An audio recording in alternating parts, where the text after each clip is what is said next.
Let's go.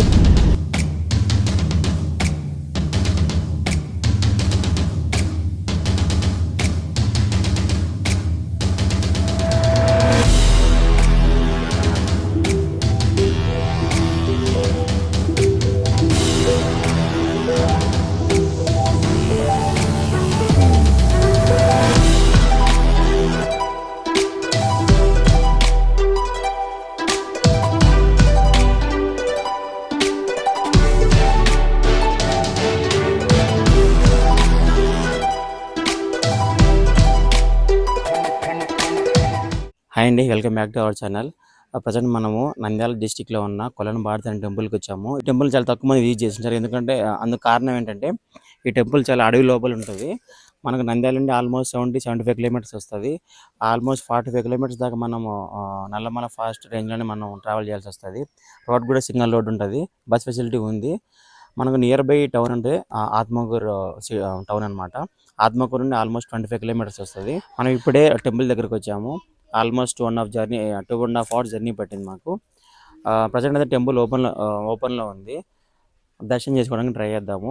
First ఈ temple చరిత్ర ఏంది, చుట్టుపక్కల లొకేషన్స్ మొత్తం అన్ని కవర్ చేసుకుందాము. ఇకపోతే ఈ కొలను భారతి టెంపుల్ ఏంటంటే ఇక్కడ సరస్వతి అమ్మవారు ఉంటారు.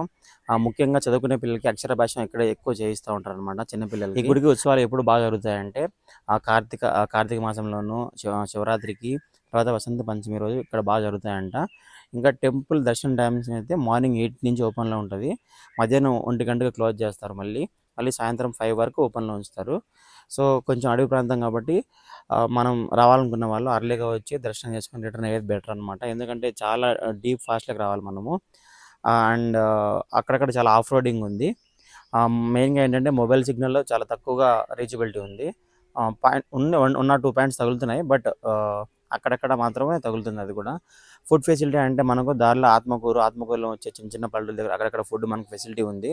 సో అక్కడ కావాలంటే మనం ఫుడ్ తినేసి రావచ్చు, లేదంటే ఇంటి దగ్గర నుంచి మనం క్యారీ చేసుకోవచ్చు.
ఇక్కడ ఒక చిన్న కోనేరు లాగా ఉంది.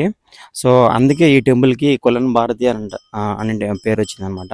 చిన్న కొలను లాగా ఉంది ఇక్కడ. ఇప్పుడు మనం అమ్మవారిని దర్శించుకోవడానికి వెళ్తున్నాము. గుడి ఓపెన్లో ఉందంట. మళ్ళీ 5 o'clock క్లోజ్ చేస్తారు కదా.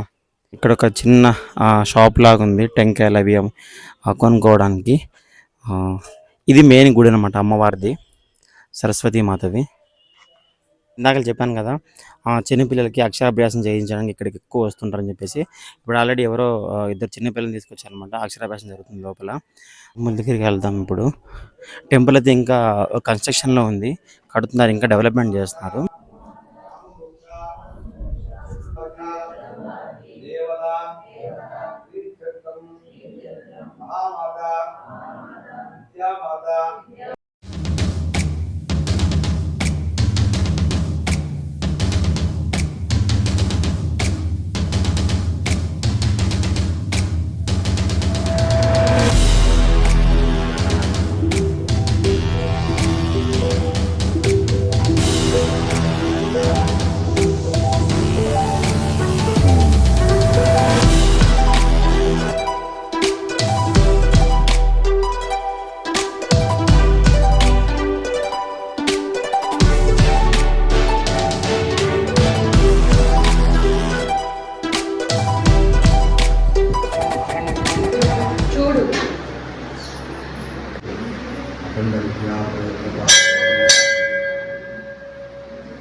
నమః మమ సంపూర్ణ విద్యా అభివృద్ధిరస్తు. అభివృద్ధి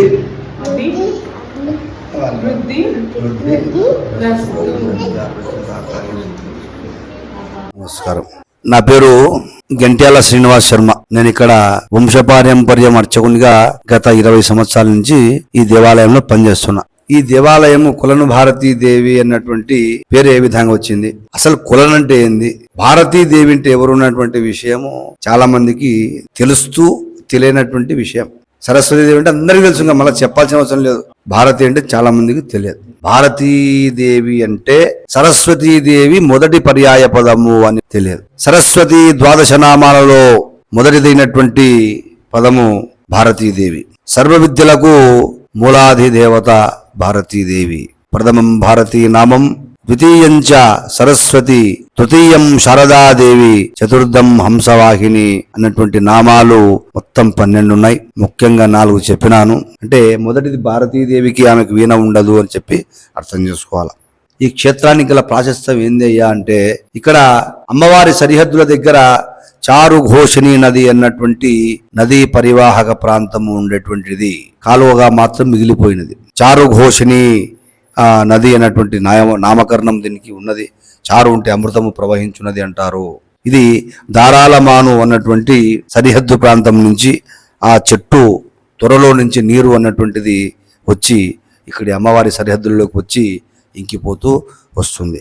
అఖండమైనటువంటి ఎవరు రానటువంటి ప్రదేశంలో ఈ యొక్క 7 మంది సప్తఋషులు స్నానం చేసి ఈ యొక్క శివాలయాలకు ఒక్కొక్క శివాలయాన్ని ఒక మహర్షి ఇక్కడ ప్రతిష్ఠ చేసుకొని వారి యొక్క యాగ సంరక్షణకై అమ్మవారిని తపస్సు చేసి ఇక్కడ ప్రసన్నం చేసుకున్నటువంటి ప్రదేశంగా భావించవచ్చు. ఈ యొక్క అభయారణ్య క్షేత్రంలో ఎన్నో ఆలయాలు, ఎన్నో శివాలయాలు ఎంతో గోప్యంగా ఉన్నాయి.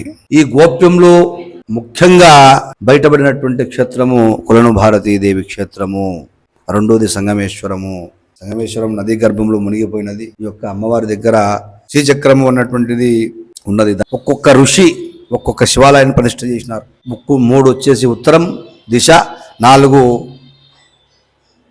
దక్షిణ దిశ, 1 తూర్పు ఉంది కాశీగోపురం మాదిరి. ఈ యొక్క 7 శివాలయాలకు ఒకటే ధ్వజస్తంభం ఉండడం ఒక ప్రత్యేకత. ఏకనందిగా దాని వెనికిల స్థానంలో శ్రీదేవి భూదేవి సహిత జనార్దన స్వామి ఆలయం ఉన్నది. సాక్షాత్ వెంకటేశ్వర స్వామి విష్ణు స్వరూపంగా భావించారు. ఉదయం 8 గంటల కాలంలో అభయారణ్య క్షేత్రము ఫారెస్ట్ అయినందువల్ల, అడవి అయినందువల్ల ఉదయము 8 గంటలకు అమ్మవారికి అభిషేక కార్యక్రమం చేస్తారు. తీర్థ ప్రసాద మహామంగళహారతి తర్వాత ఇక్కడ అక్షరాభ్యాస కార్యక్రమాలు చేస్తూ ఉంటారు. ఇక్కడ పర్వదినాలు ఏంటయ్యా అంటే మాఘశుద్ధ పంచమి అంటే ఫిబ్రవరిలో వస్తుంది. దానిని లలితా పంచమి, మాఘశుద్ధ పంచమి, మదన పంచమి అంటారు. ఆ రోజు సరస్వతీదేవి ముఖ్య జన్మదినంగా భావిస్తారు. దసరా నవరాత్రుల్లో వస్తుంది. ఒక్కొక్క రోజు ఒక్కొక్క అవతారమై ఉంటుంది. మూలా నక్షత్రం రోజున మాత్రం దసరాలో ఆ రోజు కూడా చేస్తారు. సంవత్సరానికి 12 నెలల్లో నెలకొకసారి జరుగుతుంది. ఇప్పుడు ఈశ్వరునికి ఆరుద్ర నక్షత్రం, అమ్మవారికి మూలా నక్షత్రం, ఏయో భావి మూల అమ్మవారు. ప్రతి మూలా నక్షత్రం రోజున ఇక్కడ అక్షరాభ్యాసాలు బాగా జరుగుతాయి. ఒక్క విధంగానే డెవలప్ కాలేదు, అవుతూ ఉంది. నిజానంగా అభివృద్ధి పయనంలో పయనిస్తూ ఉన్నది.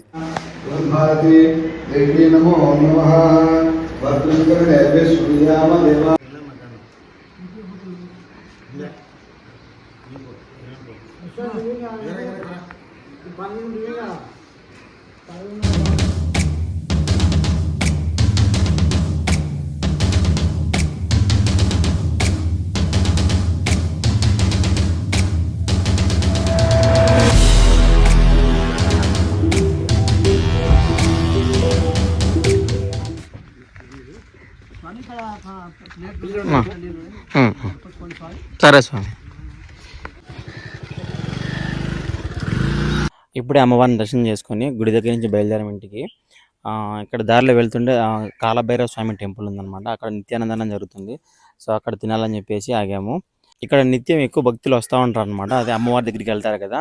సో ఆ దారిలో వెళ్ళే భక్తులందరికీ ఇక్కడ అన్నదానం ఏర్పాటు చేశారు. చాలా గొప్ప విషయం ఇంత అడవిలో అన్నదానం అనేది ఏర్పాటు చేయడం అనేది. తిన్నాక సాంబార్ పెట్టుకోము.